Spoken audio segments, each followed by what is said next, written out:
Jangan remehin barang-barang rumah tangga, karena barang sekecil apapun dapat merenggut nyawa anak kamu. Hai, aku Dr. Greg, tempat kamu belajar pelajaran medis yang menarik agar kamu dapat menikmati hidup kamu lebih sehat dan lebih bahagia. Inilah sebuah cerita tentang seorang anak bayi berusia 4 bulan yang dibawa oleh orang tuanya ke IGD karena napasnya yang menggap-menggap, dadanya naik turun dengan sangat cepat, dan matanya setengah terbuka seperti tampak lelah untuk hidup. Setelah dicari tahu lebih lanjut, ternyata bayi ini secara tidak sengaja minum cairan obat nyamuk. Racun ini tidak berisi air, melainkan transputrin yang digunakan sebagai insektisida untuk mengusir nyamuk-nyamuk. Namun, secara tidak sengaja masuk ke dalam tubuh si kecil. Siapa yang menyangka botol sekecil itu dapat menarik perhatian si kecil?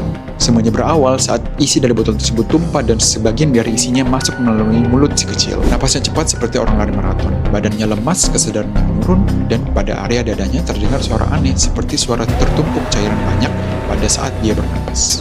Kondisi ini biasa disebut sebagai ARDS atau Acute Respiratory Distress Syndrome. ARDS adalah sebuah kondisi gawat darurat medis yang ditandai dengan adanya peradangan hebat pada paru-paru, sehingga paru-paru seperti terisi cairan dan fungsinya menurun dan akhirnya oksigen tidak dapat bertukar dalam darah secara maksimal. Racun ini tidak hanya untuk membunuh nyamuk, namun juga merusak paru-paru kecil.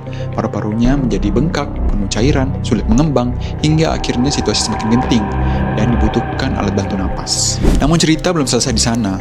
Seluruh terapi seperti oksigen, cairan, antibiotik, obat-obatan seperti steroid telah diberikan. Namun sepertinya semuanya tidak cukup. Dalam 48 jam kondisinya semakin kritis. Napasnya semakin berat, saturasinya kurang dari 90, hingga akhirnya muncul masalah baru, yaitu paru-parunya bocor. Udara bocor itu menyebar, menekan jantung dan organ lainnya, hingga dibutuhkan pemasangan selang di area dadanya untuk mengeluarkan udara tersebut. But despite all of the best efforts, pada hari ketiga, jantung si kecil menyerah. Dilakukanlah resusitasi untuk mengembalikan detak jantung pasien. Namun, si kecil pergi hanya karena racun yang seharusnya tidak berada di dekat. Transputrin ini bekerja untuk mengganggu sistem saraf pada nyamuk. Namun pada kasus ini, si kecil belum memiliki sistem imun yang lebih kuat, sehingga dapat menyebabkan gangguan napas, kejang, koma, hingga kematian. Jadi yuk mulai sekarang perhatikan lagi tempat menyimpan barang-barang kecil yang mungkin luput dari perhatian kita. Jangan sampai kisah tragis ini dapat terulang kepada kalian. Mau tahu tentang cerita medis menarik lainnya? Klik like and follow agar kamu gak ketinggalan.